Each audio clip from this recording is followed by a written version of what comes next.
प्रिय विद्यार्थियों, online class में आपका अभिनंदन है, स्वागत है। मैं इस वीडियो में आपके साथ बात करूंगा 6ठी सदी ईसा पूर्व में धर्म सुधार आंदोलन के रूप में जो दो नए धर्म भारत के संदर्भ में जिनका प्रचलन हुआ, विख्यात हुए, लोकप्रिय हुए, जैन धर्म और बौद्ध धर्म।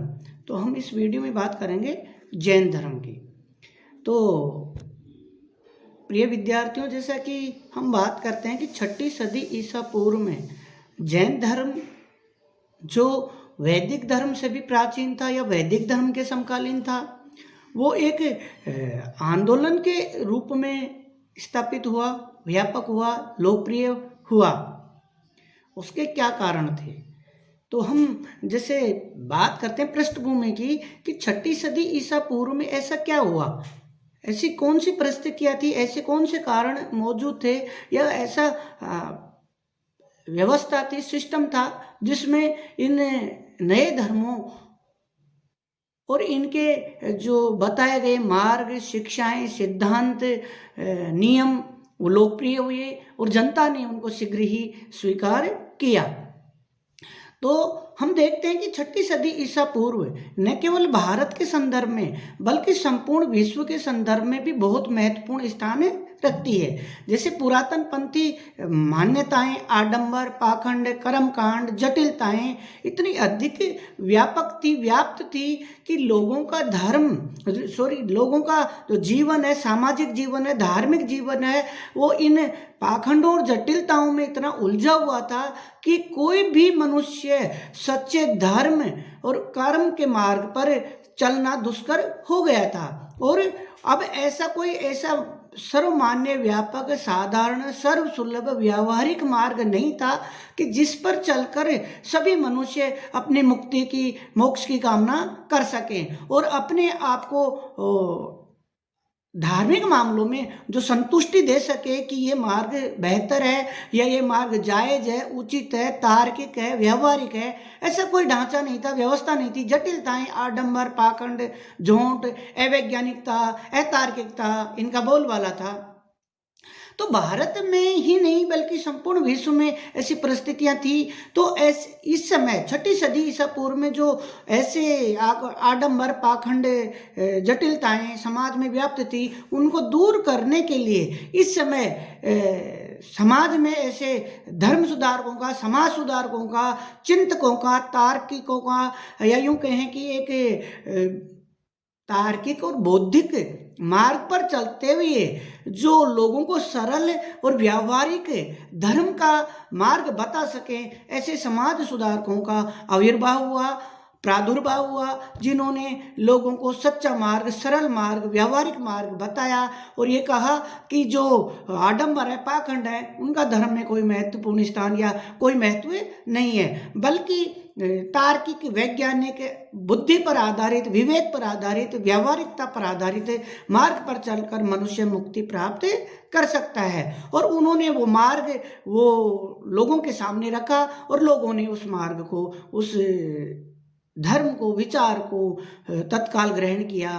तो हम बात करते हैं कि ऐसे ही धर्म सुधारक हुए वो भारत में भी हुए। भारत में इसका नेतृत्व किया महावीर स्वामी और महात्मा बुद्ध ने, जैन धर्म और बौद्ध धर्म के संदर्भ में। हम बात करते हैं कि ऐसे ही धर्म सुधारकों की, तो ऐसे ही धर्म सुधारक हुए जो चीन में इनका नेतृत्व किया महात्मा कन्फ्यूशियस और लाओ त्से ने, और यूनान में हेराक्लिज और पाइथागोरस ने, ईरान में महात्मा जरथुस्त्र ने, और भारत में जैसा कि मैंने आपको बताया महावीर स्वामी और महात्मा बुद्ध ने। तो हम बात करते हैं कि भारत में वो क्या कारण थे जिनके कारण 6ठी सदी ईसा पूर्व में जैन धर्म और बौद्ध धर्म का उदय हुआ। तो हम देखते हैं कि ऋग्वैदिक काल का आर्यों का धर्म यज्ञ प्रधान होते हुए भी सरल था और शुद्ध और व्यक्तिगत होते थे, जिसमें किसी प्रकार का आडंबर नहीं होता था। मनुष्य स्वयं मंत्रों का पालन करते हुए, जैसे मैं आपको बता रहा हूँ कि ऋग्वैदिक काल में भी आर्यों का धर्म यज्ञ प्रधान था, लेकिन वो सरल थे, आडंबर उनमें, जटिलताएं उनमें नहीं थी। प्रत्येक आर्य मंत्रों का उच्चारण करते हुए यज्ञ संपन्न कर लेता था। उसके लिए किसी आडंबर, पाखंड, पुरोहित, धन की आवश्यकता नहीं होती थी। लेकिन कालांतर वैदिक जो धर्म था उसका स्वरूप जटिल हो गया और ये यज्ञ प्रधान हो गए और अत्यधिक जटिल भी बन गए। कर्म पर आधारित वर्ण व्यवस्था भी अब जन्म पर आधारित हो गई। अब यानी मनुष्य के अच्छे बड़े महान कर्मों का कोई महत्व नहीं रह गया, बल्कि जो वर्ण व्यवस्था कर्म पर आधारित थी वो अब जन्म पर आधारित हो गई। कितना भी विद्वान व्यक्ति, गुणी व्यक्ति, चाहे वो किसी भी वर्ण में जन्म ले, अगर वो शूद्र है तो शूद्र है। ब्राह्मण का पुत्र कितना भी मूर्ख है, अयोग्य है, तो भी वो ब्राह्मण माना जाता था। और यही स्थिति थी सभी वर्णों में। यज्ञों, कर्मकांडों का प्रभाव अत्यधिक बढ़ गया और इन्हीं आडंबरों को प्रवेश हो गया।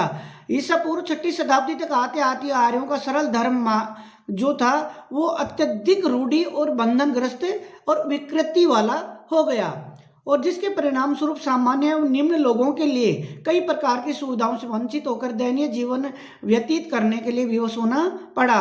महावीर स्वामी ने और महात्मा बुद्ध ने इन्हीं स्थिति को सुधारने के लिए धर्म और समाज में जो पाखंड, जटिलताएं, अवैज्ञानिकता थी उसको दूर करने के लिए उन्होंने अपने अपने विचार, अपने अपने धार्मिक सिद्धांत लोगों के सामने रखे।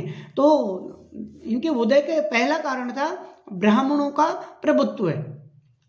अपने साधना में सरल जीवन के कारण, ज्ञान के कारण वैदिक काल में ब्राह्मण धर्म की स्थिति सर्वोपरि हो गई थी। वह पठन पाठन, यज्ञ याजन के समाज से बौद्धिक एवं आध्यात्मिक एवं धार्मिक जरूरतों को पूरा करता था। अतः संपूर्ण समाज में उसकी भी श्रद्धा से देखता था। पौराणिक काल तक आते आते समाज में ब्राह्मणों का प्रभुत्व सर्वोपरि हो गया। यज्ञों तथा धार्मिक कर्मकांडों की संख्या बढ़ने के साथ साथ ब्राह्मणों की प्रधानता या प्रभुत्व भी बढ़ता गया। चूंकि इस युग में जीवन की प्रत्येक समस्या को सुलझाने का आधार वेद था और वेदों को पढ़ने और उनकी व्याख्या करने का विशेषाधिकार ब्राह्मणों के पास था और उनका प्रभुत्व बढ़ने लगा। अब जन्म से लेकर मृत्यु तक ऐसा कोई भी कार्य नहीं रहा जो बिना पुरोहितों के, ब्राह्मणों के परामर्श, सलाह, शिक्षा के संपन्न हो पाता था। और ब्राह्मण प्रभुत्व के विरुद्ध प्रतिक्रिया स्वाभाविक थी। इस संबंध में एक बात विचारणीय है कि ब्राह्मणों के प्रभुत्व की सर्वप्रथम चुनौती पूर्वी भारत में ही मिली। वस्तुतः ईसा पूर्व 6वीं सदी तक पूरी भारत पूर्ण रूप से आर्य संस्कृति के प्रभाव में नहीं आया था, वह अनार्य संस्कृति का केंद्र था। इसके विपरीत अनार्य संस्कृति निवृत्ति मूलक थी और आर्यों की संस्कृति प्रवृत्ति मूलक थी। पूर्वी भारत में उत्पन्न होने वाले जैन और बौद्ध धर्म दोनों ही निवृत्ति मूलक थे। ब्राह्मणों के विरुद्ध असंतोष का एक बड़ा कारण वेदवाद भी था। ब्राह्मणों के सभी ग्रंथ वेदों पर आधारित थे। ब्राह्मणों की दृष्टि से वेद ईश्वर प्रदत्त है, अतः वेदों को ही धर्म का मूल समझते थे। वेदों के विरुद्ध कोई भी बात को स्वीकार्य नहीं माना जाता था। उनकी दृष्टि में वैदिक ज्ञान भी सीमित था, उनकी भी त्रुटियां थी। उनका मानना था कि केवल वेद ही मंत्रों में आस्था रखने और मंत्रों का उच्चारण करने से अपनी सभ्यता का और अधिक विकास नहीं कर पाएंगे। उपनिषदों में भी इसी प्रकार की भावना दिखाई देती है और महात्मा बुद्ध और महावीर स्वामी ने इसी ब्राह्मण प्रभुत्व के खिलाफ अपनी शिक्षाएं, सिद्धांत लोगों के सामने रखे। दूसरा कारण था बहुदेववाद। वैदिक धर्म बहुदेववादी था। अनेक देवी देवताओं की प्रतिष्ठा हो चुकी थी। सृष्टि की सभी शक्तियां देव समूह में सम्मिलित कर ली गई और राजा, रानियां और बड़े सूरवीरों को देवताओं की पंक्ति में बैठा दिया गया। इन समस्त देवी देवताओं को संतुष्ट करने के लिए अनेक प्रकार के यज्ञ, होम, उपासना, जप, तप आदि किया जाता था। यह ठीक है कि ऋग्वैदिक काल में आर्य एकेश्वरवाद के सिद्धांत को प्रतिपादित किया था और उपनिषदों में इसका विशद उल्लेख भी मिलता है, किंतु एकेश्वरवाद का सिद्धांत वैदिक धर्म में, वैदिक समाज में कभी भी लोकप्रिय नहीं हो पाया। इतने सारे एकेश्वरवाद की भावना ने जोर पकड़ा और ये सोचने लगे कि इतने सारे देवी देवताओं की पूजा उपासना करना व्यर्थ है। उनका यह भी मानना था कि मनुष्य को अपने आत्मोत्कर्ष के लिए देवताओं पर निर्भर रहने की आवश्यकता नहीं है, मनुष्य के कर्म ही उसके भाग्य विधाता है। इसी प्रकार की विचारधारा के विकारों के कारण बहुदेववादी ब्राह्मण धर्म के विरुद्ध असंतोष स्वाभाविक प्रक्रिया या प्रतिक्रिया था। तीसरा कारण था यज्ञ एवं जटिल कर्मकांड। वैदिक काल के आरंभ में आर्यों का धर्म सरल था, लेकिन बाद में उत्तर वैदिक काल में जो वैदिक धर्म में यज्ञ, पशु बलि, आहुति और जो अत्यधिक जटिलताएं स्थापित हो गई और पुरोहित के कार्य को संख्या 7 हो गई। 1 पुरोहित, 2 पुरोहित, 7, 11, 22, 15, 20, 25, 33, 50 सैकड़ों ऐसे पुरोहितों की संख्या यज्ञों में बढ़ती गई और ब्राह्मणों ने यज्ञों को अपनी रोजी रोटी का साधन बना लिया था और चिरकाल तक इसका लाभ उठाते रहने की कामना से उन्होंने धार्मिक यज्ञों को कर्मकांड जटिल, कठोर और खर्चीला बना दिया। अब अनेक देवी देवताओं की कल्पना की गई और पूजा होने लगी। अब यज्ञों में पशु बलि अत्यधिक जोर दिया जाने लगा। साधारण व्यक्ति के लिए ऐसे यज्ञों को करवाना संभव नहीं था। ब्राह्मण वर्ग ने कर्म के आधार पर पुनर्जन्म और स्वर्ग नरक की भयावह धारणाएं उत्पन्न करके जनता का शोषण करना शुरू कर दिया। इस स्थिति में जादू टोना, झाड़ फूंक, सत्य तंत्र मंत्र आदि अंधविश्वास समाज में बढ़ने लगे। क्योंकि लोग भी मौजूदा धर्म के लिए मोक्ष प्राप्त करने के असमर्थ थे और उन्हें भी मोक्ष प्राप्त करने की अभिलाषा थी। और विरोध का दूसरा कारण पशु बलि था। तीसरा कारण आडंबर अंधविश्वास था। यही कारण है कि जब महावीर स्वामी और महात्मा बुद्ध ने लोगों के सामने धर्म का सरल रूप और स्वरूप कर्मकांड सामने रखे तो शीघ्र ही लोगों ने उसको स्वीकार कर लिया। चौथा कारण था वर्णों का आपसी संघर्ष। आर्यों की प्रारंभिक सामाजिक व्यवस्था काफी जटिल थी, काफी उदार सरल थी। उस समय वर्ण व्यवस्था कर्म पर आधारित थी। कोई भी व्यक्ति अपने कर्म के आधार पर किसी भी वर्ण के कार्यों को कर सकता था। लेकिन कालांतर में बाद में ब्राह्मणों ने अपने प्रथम स्थान को बनाए रखने के लिए, अपनी श्रेष्ठता को बनाए रखने के लिए समाज में जो जन्म था उसको कर्म के स्थान पर जन्म पर आधारित कर दिया और उन्होंने अपने श्रेष्ठता को साबित करने के लिए, स्थापित बनाए रखने के लिए और जो वर्ण के लोग थे उनके साथ भेदभाव करना प्रारंभ किया। और जब क्षत्रियों ने देखा कि हम देश चलाते हैं, प्रशासन चलाते हैं, लोगों के जीवन की रक्षा करते हैं, फिर भी उनको समाज में दूसरे दर्जा, दोयम दर्जा का स्थान प्राप्त है, तो सर्वप्रथम प्रतिक्रिया ब्राह्मण और क्षत्रियों के मध्य ही दिखाई देती है। जहां पर हमें देखते हैं कि क्षत्रियों ने ज्ञान के क्षेत्र में ब्राह्मणों को चुनौती दी। तीसरे नंबर की अब हम बात करते हैं कि वैश्य वर्ण समस्त आर्थिक गतिविधियों का केंद्र था। समस्त धन संपत्ति उनके पास थी, व्यापार वाणिज्य, कृषि, उद्योग धंधे, लेकिन फिर भी उनको समाज में सम्मानजनक स्थान प्राप्त नहीं था और उनको समाज में तीसरा स्थान प्राप्त था। और उन्होंने जब ये प्रतिक्रिया हुई तो प्रथम स्थान या श्रेष्ठता की जो प्रतिस्पर्धा प्राप्त हुई, उस प्रतिस्पर्धा, उस संघर्ष में वैश्यों ने क्षत्रियों का साथ दिया। और चौथे नंबर पे आप देखते हैं कि शूद्रों को, जिनको कोई भी अधिकार प्राप्त नहीं थे, जिनके केवल कर्तव्य ही कर्तव्य थे। तो इस प्रकार की जो जटिल वर्ण व्यवस्था थी, जो इनमें आपस में वर्णों का जो संघर्ष हुआ, वो प्रथम स्थान को लेकर, श्रेष्ठता को लेकर, उसमें अंततः महावीर स्वामी और महात्मा बुद्ध ने इसको नकार दिया और कहा कि कोई भी जन्म से श्रेष्ठ नहीं होता, बल्कि मनुष्य अपने कर्मों से श्रेष्ठ होता है। और पांचवा कारण था, अन्य कारणों में कुछ अन्य कारण जिसमें बोलचाल की भाषा प्राकृत तथा पाली भाषा थी, परंतु सभी धार्मिक ग्रंथ संस्कृत भाषा में थे। धार्मिक कर्मकांड भी संस्कृत भाषा में संपादित कराए जाते थे। केवल ब्राह्मण धर्म ही इस भाषा में दक्ष होता था।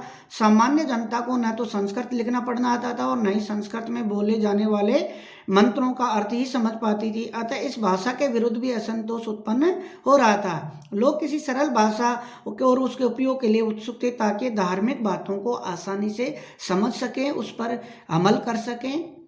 धर्म सुधार आंदोलनों को उपनिषदिक विचारधारा से भी महत्वपूर्ण प्रेरणा मिली थी। उपनिषदों में वैदिक धर्म की बुराइयों की ओर लोगों का ध्यान आकर्षित किया गया था, बुराइयों का विरोध किया गया था और उपनिषद के कर्मकांड की भी पर्याप्त आलोचना की गई थी। 6ठी सदी ईसा पूर्व तक आते आते जनता इन धार्मिक रूढ़ियों और सामाजिक बंधनों से उबरने लगी और वैदिक धर्म के कर्मकांड जटिलताएं से वो आहत होने लगी और इनसे छुटकारा प्राप्त करना चाहती थी। इस प्रकार भारतीय समाज में प्रचलित यज्ञवाद, वेदवाद, बहुदेववाद, ब्राह्मणों का नैतिक पतन, ब्राह्मण क्षत्रिय प्रतिस्पर्धा, सामाजिक असंतोष ने सभी ने मिलकर भारत में धर्म सुधार आंदोलन जैन धर्म और बौद्ध धर्म के रूप में हमें दिखाई देते हैं। धन्यवाद।